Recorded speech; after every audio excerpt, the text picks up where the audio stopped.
Fala galerinha, beleza? Aqui quem fala com vocês é o professor Caio, professor de Física aqui do canal Educação, professor de vocês também da EJA Sexta Etapa. Jovenzinhos, vamos trabalhar na nossa aula de hoje, a nossa última aula do semestre, o conteúdo de astronomia, gravitação e leis de Kepler. Esse tema a gente vai trabalhar na forma de revisão, certo? E essa aula refere-se à aula não presencial da nossa disciplina de Física da EJA Sexta Etapa. Beleza? Então, como eu disse para vocês, hoje nós estaremos falando sobre astronomia, gravitação e leis de Kepler, referente à nossa aula não presencial, a nossa aula gravada sobre a temática referente à aula do dia 12 de julho. Beleza? O que nós vamos ver, professor, na nossa aulinha de hoje? A gente vai estar trabalhando com as 3 leis de Kepler, tá bom? E na aula presencial, se você lembrar, nós trabalhamos um pouquinho também do histórico, né? Dessas leis de Kepler, certo? Bom, além das 3 leis de Kepler, a gente vai também trabalhar essas 3 leis na forma de exercícios, ok? Então, meus queridos, vamos analisar também questões que envolvem as leis de Kepler, perfeito? E para começar a nossa aula, a gente vai trabalhar com a primeira lei, certo? Vou fazer um resuminho aqui para vocês, abordando cada uma das 3 leis, certo? E para começar, a gente vai trabalhar com a lei das órbitas, também conhecida como primeira lei de Kepler. Beleza? Professor, o que a primeira lei de Kepler ela vai falar para a gente? Ela vai dizer o seguinte: as órbitas dos planetas e dos satélites são elípticas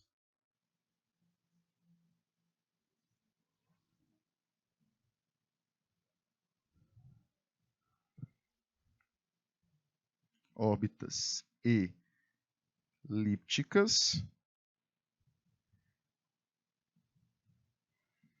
E aqui também ela vai falar o seguinte: nós teremos 2 pontos importantes para o estudo dessa primeira lei.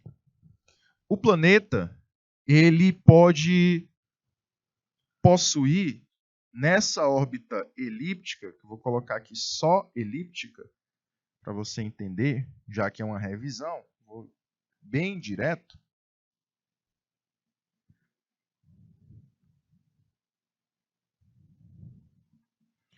Que eu vou ter 2 pontos. O ponto chamado periélio e afélio.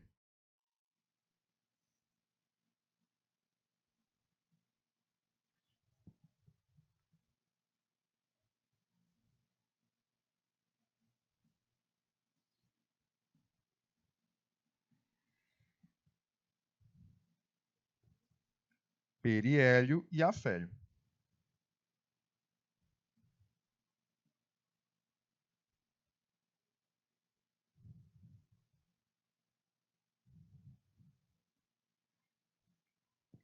O que nós temos que lembrar do periélio? O periélio é o ponto de maior proximidade. O planeta ele se encontra mais perto do Sol, por exemplo, ou o satélite se encontra mais perto do planeta. E no afélio eu estou mais afastado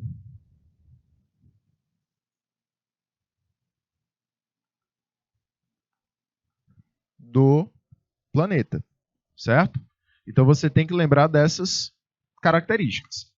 Que a primeira lei ela vai dizer para a gente que eu tenho órbitas elípticas, certo? E, além disso, eu tenho 2 pontos importantes nessa órbita: o periélio e o afélio. O periélio, eu tenho o planeta mais perto, mais próximo do Sol. E o afélio, eu tenho o planeta mais longe, mais afastado do Sol. Perfeito? Então você tem que levar essas características para a primeira lei.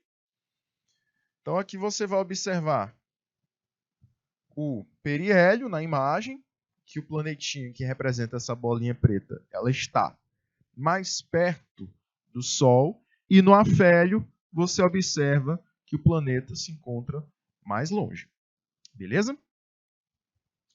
Além disso, nós vamos ter a segunda lei.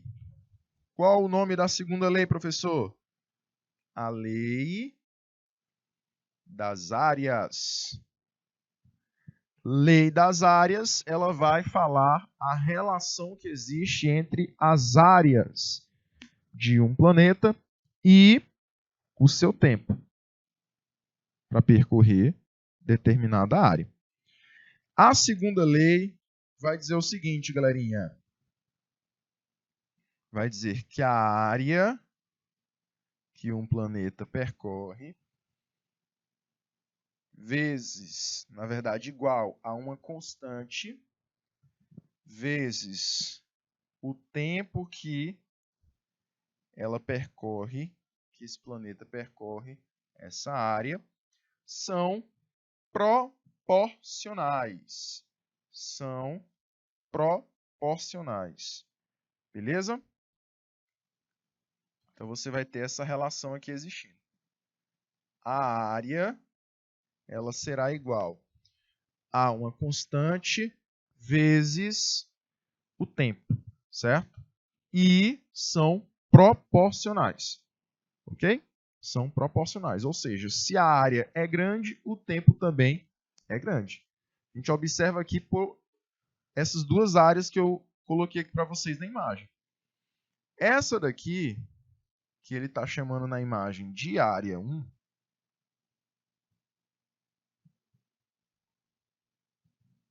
ela vai ser uma área que o planeta vai percorrer ao sair de dois pontos. Vamos imaginar que ele esteja saindo do ponto A para o ponto B. Ao sair desses dois pontos, eu vou ter, jovem, uma área sendo percorrida. E, percorrendo essa área, eu também tenho um tempo para sair do ponto A e chegar no ponto B. Meus queridos, essa área, devido à proximidade que está do Sol, ela é uma área menor. Então, eu posso dizer que o tempo gasto pelo planeta para sair do ponto A para o ponto B será um tempo menor também. É diretamente proporcional. Beleza? Eu posso dizer que eu tenho essas duas grandezas diretamente proporcionais. Galerinha, se eu fizer a mesma coisa entre os pontos C e D, você já percebe que essa outra área aqui, ela já é uma área mais longe.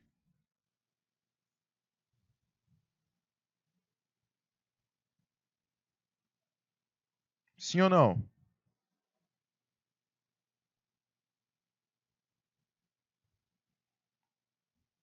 Já é uma área mais longe, né? E aí, galerinha, como eu tenho uma área mais longe do Sol, ela acaba sendo uma área maior. E o tempo que eu vou percorrer para sair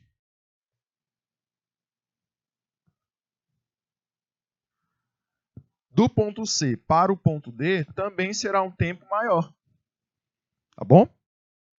Então, é aquela historinha. Se a área percorrida for grande, o tempo também será.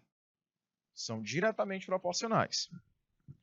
Essa segunda lei de Kepler, ela também fala para a gente sobre essa constantezinha ômega. Essa constantezinha ômega, ela vai representar também uma grandeza. Que grandeza que ela vai representar, professor?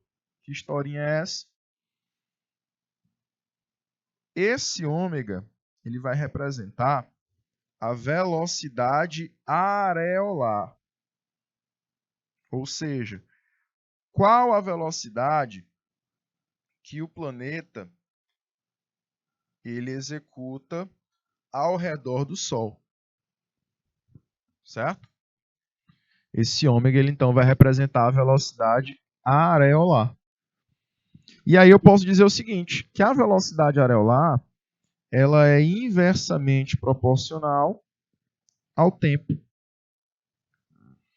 Ou seja, de A para B, eu vou executar maior velocidade porque o tempo é menor. Tá? Só você lembrar que de A para B, a velocidade será maior porque o tempo é menor, já que a área é menor. Beleza? E de C para D, como a área é maior, o tempo também será maior, já que são diretamente proporcionais. Porém,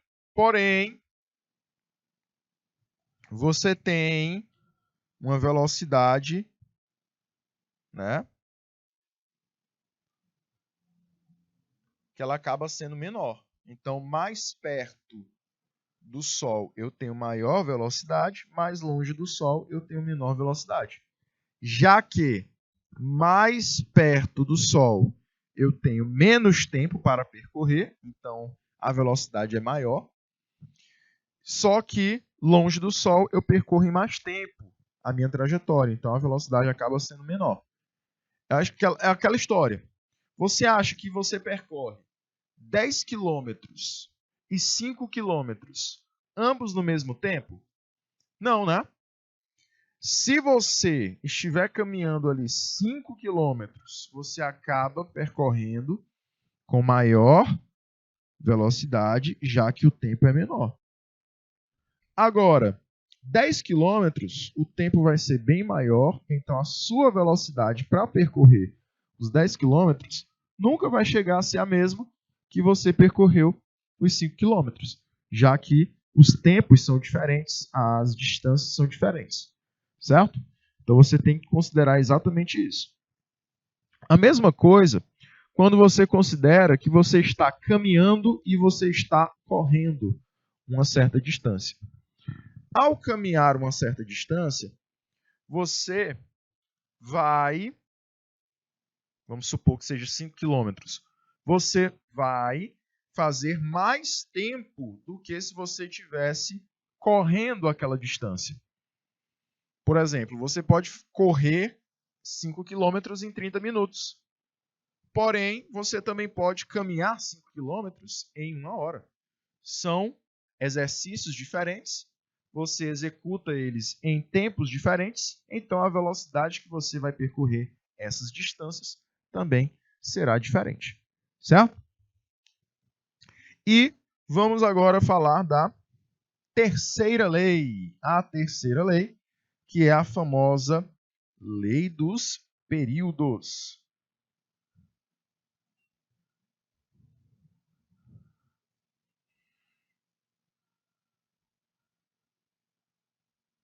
Famosíssima lei dos períodos. Beleza? Jovens, vamos então para essa última lei. Essa é a terceira e última lei. O que ela vai dizer, galerinha? Ela vai dizer o seguinte, que o período que um planeta percorre ao quadrado é proporcional ao seu raio ao cubo. Como assim, professor? O tempo para executar uma volta a gente chama de período. O período ele é diretamente proporcional ao chamado raio vetor do planeta. O que é o raio vetor? Você observa aí na imagem que o raio vetor é uma distância que o planeta está do Sol. A distância que o planeta está do Sol. Ok? Então, galerinha, nesse caso, quanto maior for a distância, maior será o período de translação. Beleza? Quanto maior a distância, maior o período de translação. Certo? É isso que quer dizer a terceira lei. Beleza? Aí a gente pode dizer o seguinte, por exemplo,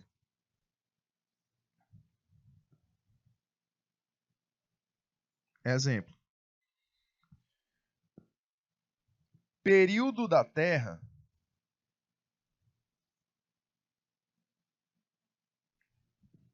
é maior que o período, por exemplo, de Vênus.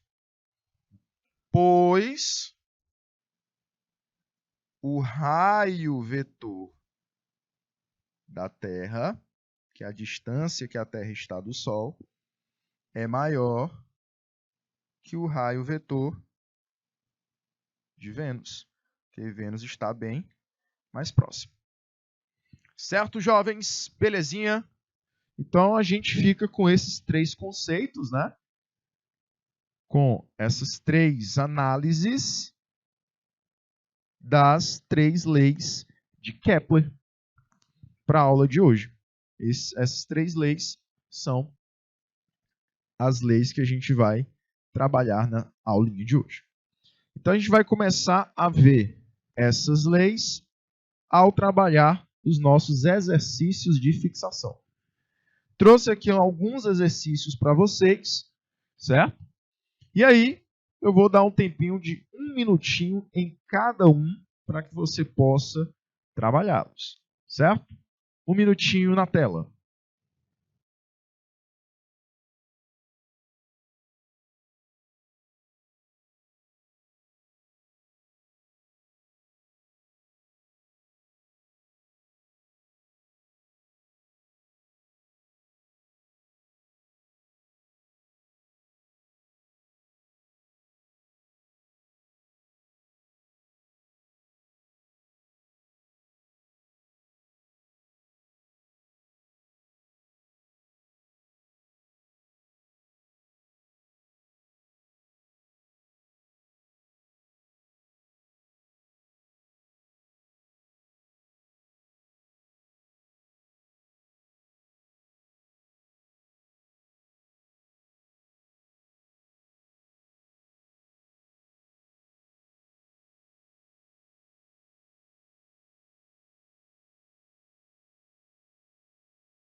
Vamos lá, galerinha. Primeira questãozinha de fixação, primeiro exercício de fixação diz o seguinte. Com relação às leis de Kepler, podemos afirmar que, letra A, não se aplicam ao estudo da gravitação da Lua em torno do Sol? Com certeza se aplicam, tá, gente? A Lua é um dos corpos que é válida às três leis de Kepler. Letra B. Só se aplicam ao sistema solar que pertencemos? Não. Se aplicam a todos os corpos do universo. Letra C. Aplicam-se à gravitação de quaisquer corpos em torno de uma grande massa central. E aí, jovens? Será que seria essa letra C? O que a gente imaginou? A gente imaginou sempre, nas três situações, um corpo menor orbitando um corpo maior. Então, nas três situações, você tem sempre o quê? Uma massa grande central. Certo? Beleza? E aí, nós acabamos marcando a letra C. Certo? Aplica-se a gravitação de quaisquer corpos em torno de uma grande massa central. Letra D. Contrariam a mecânica de Newton? Não, elas são a favor da mecânica newtoniana. E letra E. Não prevêem a possibilidade da existência de órbitas circulares. Opa! Não tinha visto aqui a letra E, né?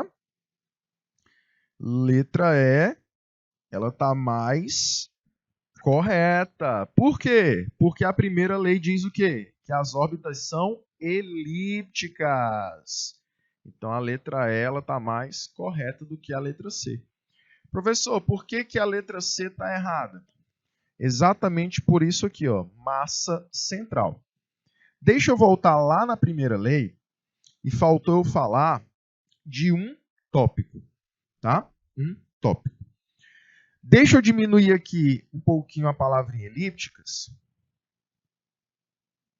E aí vocês vão colocar no resuminho de vocês um outro conceito além de elípticas. As trajetórias são elípticas, né? Órbitas elípticas.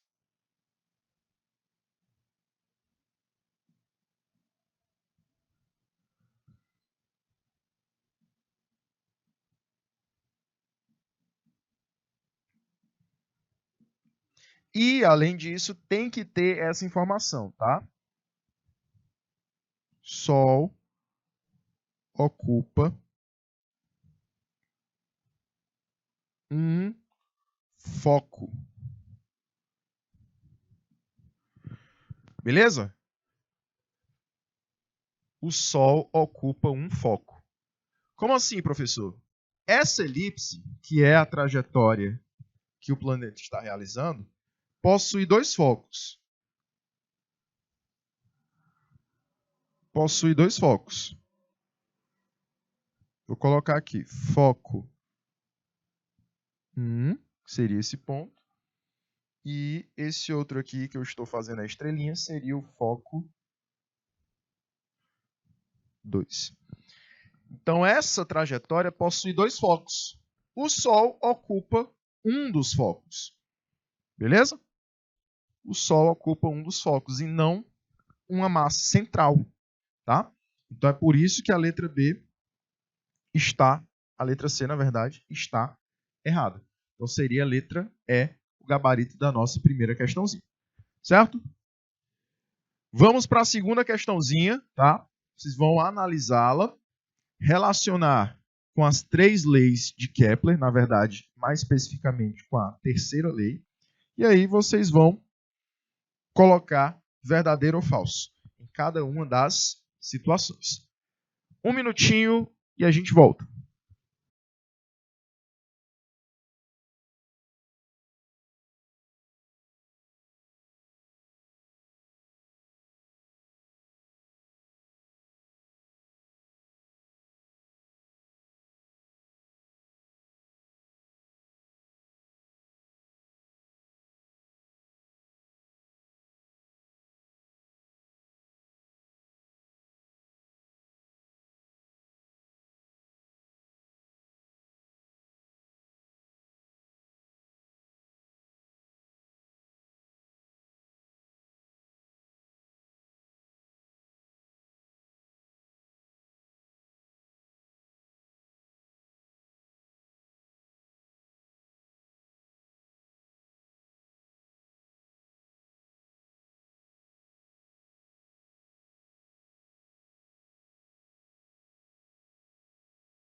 Vamos lá, jovens. Vamos lá, vamos lá, vamos lá. Pessoal, responda aí a nossa questãozinha. Jovens, questãozinha número 2 diz o seguinte. Meus queridos, as afirmações seguintes referem-se à terceira lei de Kepler, a lei dos períodos. Assinale V para verdadeiro e F para falso. Jovens, ele vai dizer que a lei dos períodos mostra que quanto mais próximo do Sol estiver um planeta, maior será seu tempo de revolução ao redor da estrela. Pelo contrário, né? Quanto mais perto, mais rápido executa o movimento de revolução e o seu tempo é menor. Então seria falso a primeira. 2. A lei dos períodos diz que a razão entre o cubo do período de revolução dos planetas e o quadrado do raio médio das órbitas é constante? Não, ele trocou aí, né, jovens? Na verdade, é o quadrado do período e o cubo do raio. Ele fez foi inverter. E 3. A lei dos períodos diz que a razão entre o quadrado do período de revolução dos planetas e do raio médio das órbitas é constante. Mais uma falsa. Faltou aí dizer que o raio é ao cubo. Ele só falou que é a razão do quadrado do período e do raio, ou seja, ele colocou os dois ao quadrado. Então, todas as afirmativas são falsas na segunda questãozinha. Certo? Vamos para a terceira. A terceira diz o seguinte. A figura representa a órbita da Terra ao redor do Sol. A área destacada corresponde a 1/5 da área total da elipse. Calcule o número de dias que a Terra demora para se deslocar da posição P para a posição Q de sua órbita. Então, ele diz que a área destacada corresponde a 1/5 da área total da elipse. Ele quer saber o número de dias para sair da posição P para a posição Q. O que que nós iremos fazer, professor, nesse caso? Você vai comparar o seguinte, você vai comparar a área total com o tempo total, a área de PQ com o tempo de PQ.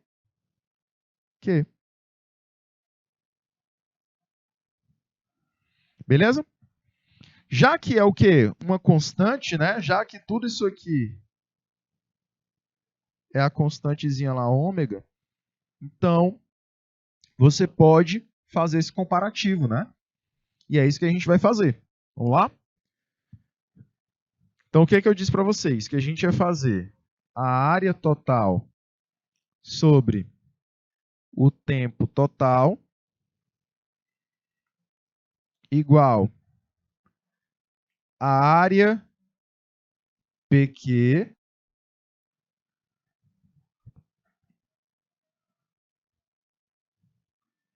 sobre o tempo PQ. A área total, galerinha, vou deixar aqui AT. O tempo total para ele executar essa órbita seriam os 365 dias, né? Já que ele quer em dias.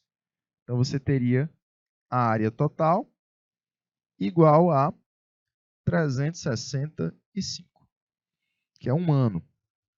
Galerinha, a área PQ equivale a 1/5 da área total. Então, você colocaria a área total sobre 5 aqui em cima. E aqui embaixo você quer descobrir exatamente esse tempo de PQ. Você vai fazer o quê? Vamos, primeiro, simplificar essa minha fraçãozinha após a igualdade, na parte direita. Eu reescrevo aqui a área total sobre 365 dias. E aí, você observa que eu tenho duas fraçõezinhas, né? AT sobre 5 e delta TPQ sobre 1. Então, eu posso fazer o quê? Divisão de frações. Conservo a primeira e multiplico pelo inverso da segunda. Então, ficaria assim, ó. Área total sobre 5, que é a primeira, multiplicado pelo inverso da segunda, que é 1 sobre delta T PQ. Beleza? Galerinha, então reescreve. A área total sobre 365 é igual a área total vezes 1, que é a área total, sobre 5 delta T de PQ. O que eu vou observar, professor? Que fazendo o meio pelos extremos, eu vou ficar com a área total dos dois lados. Perceberam isso? Então vai ficar assim, ó, escrevendo após o meio pelos extremos. A área total vezes delta vezes 5, né? Vezes delta T de PQ. Tudo isso igual a 365 área total. Tenho área total de um lado, tenho área total do outro. Então, posso cancelar. Então, jovens, vai ficar delta T PQ, o tempo de executar essa áreazinha PQ, é igual a 365 dividido por 5. Então, esse tempo para executar a órbitazinha PQ, a áreazinha PQ, será essa divisão aí de 365 por 5. Vamos tentar fazer aqui? 365 dividido por 5. 36 não dá exato. Então, eu pego o valor mais próximo, né? Que é 7 vezes 5, que dá 35. Subtrai, fica 1, sobra 1, desce o 5, que dá 3. 3 vezes 5, 15. Subtrai, fecha a nossa continha. Então, tenho esse resultado aqui. 73 dias terrestres. Olha aí que legal, né, jovens? Achamos aí o resultado da nossa terceira questãozinha. Beleza? Show de bola? Vou voltar aqui, observe aí, passo a passo que a gente fez, né? Só uma expressãozinha de primeiro grau, expressãozinha simples, só utilizando a matemática mesmo, tá? Cuidado para não confundir o meu A com o delta, tá? Beleza? Show de bola? E aí, meus queridos, vamos para o exercício de número 4. Ele diz assim: certo planeta A, que orbita em torno do Sol, tem período orbital de 1 ano. Se o planeta B tem raio orbital 4 vezes maior, qual será o tempo necessário para que esse planeta complete uma volta em torno do Sol? Vamos lá, vamos reler a questão. O planeta A orbita em torno do Sol num período de 1 ano. 1 ano de A. Se o planeta B tem um raio orbital 4 vezes o raio de A, 4 vezes maior, então quer dizer que é 4 vezes o raio de A. Qual será o tempo necessário para que esse planeta complete uma volta? Então eu quero saber qual é o período de B. Jovens, o que a gente vai fazer? Segue essa lógica.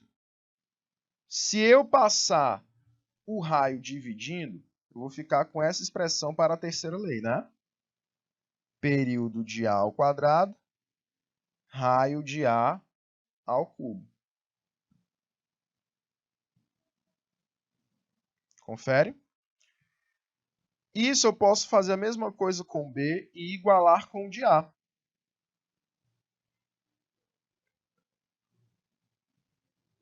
E tudo isso é igual a uma constante, não é não? Já que a terceira lei diz que isso é constante, então eu posso fazer isso, relacionar com os dois planetas. Então, fazendo essa relação, eu crio essa expressão que eu vou reescrever aqui.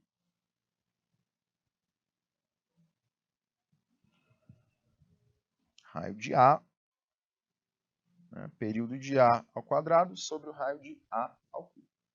Período de B ao quadrado sobre o raio de B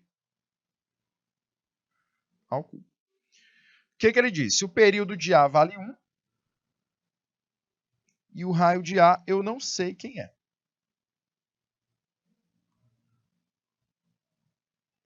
O período de B é o que eu quero determinar.